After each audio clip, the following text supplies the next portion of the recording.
L'Ukraine traverse une crise majeure, subissant une attaque si intense qu'on pourrait parler d'une côte de Léo. Des scandales de corruption secouent le pays, tandis que les États-Unis poussent à un cessez-le-feu et que la situation au front défavorise l'Ukraine. Aujourd'hui, nous allons aborder ce sujet en profondeur. Regardons cela tout de suite. Tout d'abord, il y a eu récemment une grande controverse, suite à l'annonce d'un plan de paix pour la guerre en Ukraine, proposé par l'administration Trump. La véracité de cette information est débattue. Il suffit de savoir qu'un tel contenu existe. Voyons de quoi il s'agit.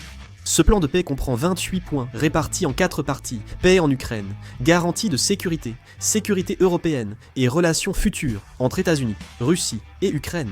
Dans les détails, il était question que l'Ukraine cède à la Russie l'ensemble de la région du Donbass, y compris les territoires actuellement contrôlés par l'Ukraine. Le plan prévoit que l'armée ukrainienne diminue ses effectifs de moitié, et il est aussi prévu que l'Ukraine abandonne ses principaux systèmes d'armes et réduise l'aide militaire américaine. Il serait interdit aux troupes étrangères de stationner sur le territoire ukrainien, et l'Ukraine ne recevrait plus d'armes occidentales en monédo à longue portée.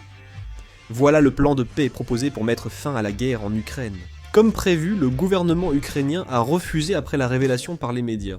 Cela reviendrait à admettre la défaite de l'Ukraine et à renoncer à sa souveraineté, d'où leur refus. Cela signifie que si la Russie attaque, l'Ukraine sera affaiblie. Ce plan de cessez-le-feu, discuté seulement entre la Russie et les États-Unis sans l'Ukraine, ne peut qu'avantager la Russie. Les responsables ukrainiens affirment que cette proposition reflète presque totalement les exigences maximales de la Russie, et que l'Ukraine s'y oppose sans modification majeure. Ils ont dit que c'était inacceptable. J'ai déjà évoqué la question de la véracité de ce cessez-le-feu. Le 20 novembre, une délégation militaire menée par le ministre de l'armée, Dan Driscoll, doit arriver à Kiev pour discuter de la fin de la guerre. L'observation des échanges permettra de juger la réalité du plan de cessez-le-feu. Par ailleurs, les combats acharnés se poursuivent dans la guerre en Ukraine. La Russie a continué de mener des frappes aériennes et des bombardements sur l'est et l'ouest de l'Ukraine. En conséquence, 25 personnes ont été tuées et 73 ont été blessées. En réponse, l'Ukraine a utilisé le missile longue portée A Army Tactical Missile System, reçu des États-Unis, au cas où la Russie prendrait le contrôle de cette région.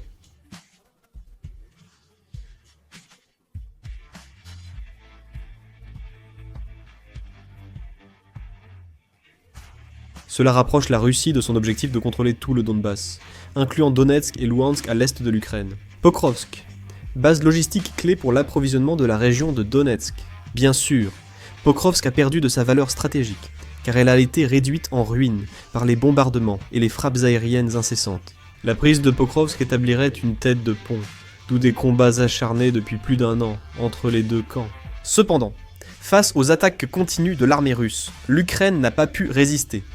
Au cours des 3 dernières semaines, les forces russes ont réussi à pénétrer dans la ville et, à présent, Pokrovsk est pratiquement sur le point de tomber. L'armée russe continue de progresser en déployant d'importantes forces. L'armée russe avance en groupe de 3, afin qu'au moins un soldat atteigne la ville et sécurise une position, même si 2 sont tués. Comme une centaine de groupes de renforts se déplacent chaque jour, il semble difficile pour l'armée ukrainienne de réagir. L'Ukraine subit une grave pénurie de soldats. La Russie a continué de renforcer ses troupes en offrant d'importantes primes, tandis que l'Ukraine souffre d'un manque de soldats depuis le début de la guerre. L'Ukraine pensait pouvoir tenir bon et obtenir le soutien du monde entier. Mais après l'investiture du président Trump, qui a affiché une attitude favorable envers la Russie, ce plan a finalement pris fin. Au contraire, on en vient même à penser que l'Ukraine pourrait ne plus recevoir de soutien de la part des pays européens traditionnels. Actuellement, un énorme scandale de corruption impliquant les proches collaborateurs du président ukrainien Zelensky a éclaté. Il y a un homme, nommé Oleksiy Cher-Signoro, ancien vice-premier ministre. Cet homme a été arrêté pour des accusations de corruption à grande échelle. L'agence nationale anticorruption révèle que des hauts responsables d'Energoatom ont versé des pots de vin de 10 à 15% sur les contrats publics, pour un total de 146,5 milliards de wons. Ils auraient aussi visité un bureau de blanchiment d'argent pour dissimuler des fonds de corruption. Mais le problème, c'est que le président Zelensky n'a pas publiquement réprimandé ses proches collaborateurs accusés d'avoir détourné des millions de dollars en temps de guerre, et il n'a pas non plus expliqué activement au peuple qu'il n'était pas impliqué dans la corruption, ce qui a suscité une forte opposition. L'opposition ukrainienne exige sa démission immédiate. En outre, les tentatives passées des députés du parti au pouvoir de réduire l'indépendance des organismes anticorruption renforcent les soupçons. Même la Pologne, en exprimant l'opinion qu'il serait difficile de continuer à soutenir l'Ukraine sans résoudre le problème chronique de la corruption. L'Ukraine se retrouve véritablement confrontée à un sérieux problème. Le problème chronique de la corruption en Ukraine a finalement fini par lui mettre des bâtons dans les roues. Ainsi, si l'Ukraine ne lutte pas contre la corruption, elle pourrait perdre le soutien, être repoussée par la Russie et risquer de perdre la guerre. Il faudrait aussi examiner les autres fronts. L'armée russe emploie de nouvelles tactiques offensives sur les fronts de Siversk, Sloviansk et Liman, pour renforcer la pression sur les lignes de défense de l'est de l'Ukraine depuis l'est et le nord-est. Cette nouvelle méthode offensive combine des frappes aériennes prolongées avec des chasseurs et des bombardiers, des blocages tactiques, des infiltrations de petites unités et l'utilisation de nombreux petits groupes d'assaut.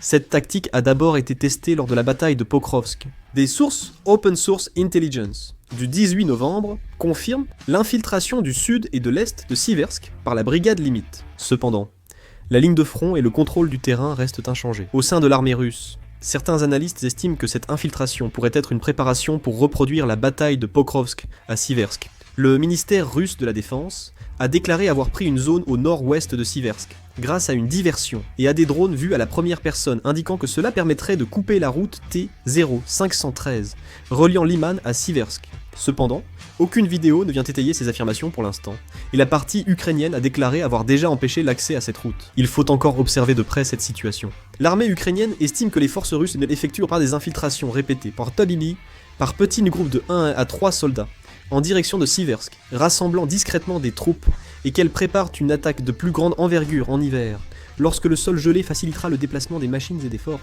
Simultanément, l'armée russe utilise massivement des drones pour couper l'approvisionnement et la logistique ukrainien. Le même schéma se retrouve aussi sur le front Sloviansk-Liman. Le porte-parole du 3e corps ukrainien a affirmé que l'armée russe profite de la pluie ou de l'obscurité, qui limite l'usage des drones, pour s'infiltrer, établir des bases avancées et attaquer par les flancs ou encercler. En particulier, l'armée russe mobilise tous les types de drones, tels que les drones vus à la première personne, les drones connectés par fibre optique et les drones tactiques, afin de neutraliser la barrière de drones ukrainienne.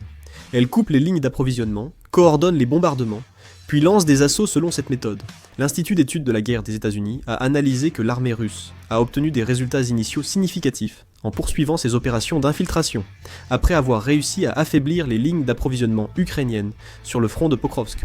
L'armée russe tente d'appliquer le même modèle de réussite sur d'autres axes, et cette fois, elle se concentre sur la pression directe des principales lignes de défense ukrainiennes à travers les fronts de Siversk, Sloviansk et Liman. Cependant, il n'est pas certain que cette tactique réussisse encore après avoir été révélée. Appliquer cela à tout le front nécessiterait de nombreuses troupes et du temps, rendant incertaine la réussite de cette stratégie. Actuellement, le problème qui pousse encore plus l'Ukraine à l'isolement se manifeste non seulement sur le champ de bataille, mais aussi dans l'évolution du paysage politique occidental. Tout d'abord, si l'on regarde à l'intérieur des États-Unis, depuis l'investiture du président Trump, la stratégie envers l'Ukraine n'a pas été correctement réorganisée. En prenant la réduction des coûts et l'Amérique d'abord, Trump fait pression pour diminuer le soutien à l'Ukraine.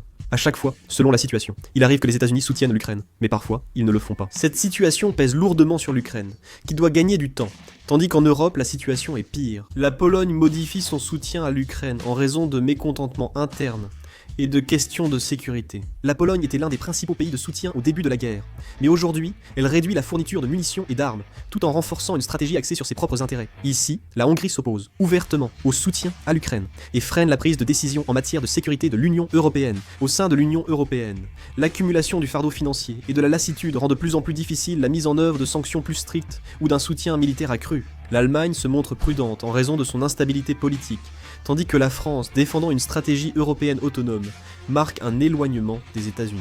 La tendance révèle l'affaiblissement du front occidental soutenant l'Ukraine, dont profite la Russie. Constatant les divisions occidentales, la Russie accentue la pression au front, affiche plus de confiance politique et renforce sa stratégie de guerre prolongée. Si le soutien et l'appui diplomatique diminuent, l'Ukraine sera moins capable de poursuivre la guerre. Les divisions actuelles entre l'Europe et les États-Unis offrent une opportunité stratégique à la Russie, tout en poussant l'Ukraine à devenir un champ de bataille isolé de tous côtés. Si cela continue, l'Ukraine risque de reculer. Quel est votre avis sur la situation actuelle ? N'hésitez pas à laisser vos commentaires. C'est la fin de la vidéo. Merci.